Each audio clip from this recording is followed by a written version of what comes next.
समीपुर गांव में टुन्नू नाम का एक गरीब चिड़ा रहता था। गांव के सभी पक्षी उसे पसंद करते थे, लेकिन फिर एक दिन अचानक कहीं से खतरनाक भूतिया टूनी चिड़िया की आत्मा उस गांव में आ जाती है। मुझे भूख लगी है, जल्दी से मुझे खाना दो, वरना मैं सबको मार के खा जाऊंगी। उसकी बात सुनकर सभी गांव वाले घबरा जाते हैं और सभी गांव वाले अपने अपने घरों से ढेर सारा खाना लाकर भूतिया चिड़िया की आत्मा के सामने रख देते हैं। लेकिन उस खाने को देखकर वो गुस्से से आग बबूला हो जाती है और खाने को उठाकर दूर फेंक देती है। अरे मूर्खो, मैं रूखी सूखी रोटी नहीं खाती, मुझे खाने के लिए हलवा पूरी और 100 लीटर दूध चाहिए। मैं तुम पक्षियों को शाम तक का समय देती हूँ, चलो जल्दी से मेरे खाने का इंतजाम करो, वरना तुम में से कोई जिंदा नहीं बचेगा। इतना कहकर वो जंगल की ओर चली जाती है। अरे भाइयों, हमें उस भूतिया चिड़िया की आत्मा को खाना देना ही पड़ेगा, वरना वो गुस्से में आकर हम सभी को मार देगी। हम सभी को पैसे इकट्ठे करके उसका मनपसंद खाना तैयार करना होगा। सभी गांव वाले टुन्नू की बात मान जाते हैं और थोड़े थोड़े पैसे इकट्ठा करके उसको दे देते हैं। उसके बाद टुन्नू पैसे लेकर शहर चला जाता है और ढेर सारे खाने का सामान अपनी बैलगाड़ी के ऊपर लाद कर वापस गांव ले आता है। ये देखो, मैं शहर से हलवा पूरी बनाने का सामान ले आया हूँ और साथ ही 100 लीटर दूध भी लेकर आया हूँ।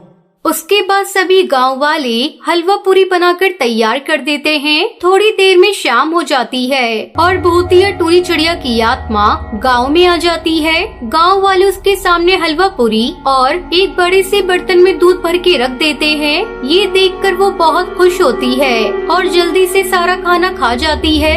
मजा आ गया, ये खाना तो बहुत ही स्वादिष्ट था, लेकिन हाँ, कल मुझे खाने में बिरयानी चाहिए। मैं इसी समय यहाँ आऊंगी, समझे तुम? इतना कहकर वो वहाँ से चली जाती है। फिर अगले दिन मजबूर होकर सभी गांव वाले पैसा इकट्ठा करके टुन्नू को देते हैं। जाओ बेटा, शहर जाकर भूतिया चिड़िया की आत्मा के लिए ढेर सारी हैदराबादी बिरयानी लाओ, वरना वो नाराज हो जाएगी और हम सबको जान से मार देगी। टुन्नू फौरन अपनी बैलगाड़ी में बैठकर शहर की ओर निकल जाता है। फिर शहर पहुंचकर वो ढेर सारी बिरयानी खरीदकर अपनी बैलगाड़ी पर रख लेता है। लेकिन टुन्नू जब जंगल के रास्ते से गांव लौट रहा था कि तभी अचानक उसकी बैलगाड़ी का चक्का एक बड़े से गड्ढे में धंस जाता है और टुन्नू की बैलगाड़ी पलट जाती है, जिस वजह से सारा खाना जमीन पर बिखर जाता है। लेकिन तभी अचानक जंगल में रहने वाला जादूगर कालू कौआ वो बिरयानी खा जाता है। अरे ये क्या हो गया? इस जादूगर ने तो सारा खाना खा लिया। अब उस भूतिया चिड़िया की आत्मा को खिलाने के लिए कुछ भी नहीं बचा हमारे पास। हे भगवान, अब वो हम सबको खा जाएगी। इस तरह टुन्नू दुखी होकर बैठ जाता है। लेकिन तभी जादूगर कालू कौआ उसके पास आता है। सुनो टुन्नू, तुम्हारा खाना बहुत ही स्वादिष्ट था, इसलिए मैं तुम्हारा एहसान चुकाना चाहता हूँ। तुम फिक्र मत करो, वो भूतिया चिड़िया की आत्मा तुम गांव वालों का कुछ भी नहीं बिगाड़ पाएगी। तभी जादूगर अपने जादू से एक मटका टुन्नू चिड़ा को देता है। ये एक जादुई मटका है, तुम इसे अपने गांव ले जाओ, ये तुम्हारी सारी समस्याएं हल कर देगा। टुन्नू उस मटके को अपने गांव ले आता है और जैसे ही वो मटके को जमीन पर रखता है, तभी वो एक विशाल मटका घर में बदल जाता है।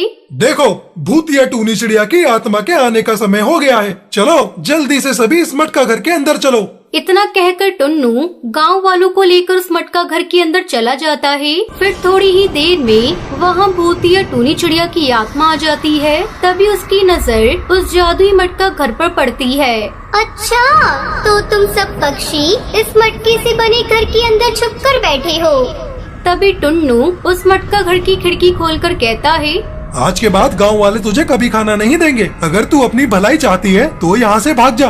लगता है तुम पक्षियों को सबक सिखाना ही पड़ेगा। ठहर जाओ, मैं अभी इस मटका घर को जमीन पर पटक कर फोड़ देती हूँ। लेकिन तभी मटका घर के अंदर से ढेर सारे मटके निकलकर भूतिया टूनी चिड़िया की आत्मा के सर के ऊपर गिरने लगते हैं। हाय, मेरा सर फुट गया। अरे कोई रोको, अरे कोई मुझे बचाओ, अरे भागो रे भागो।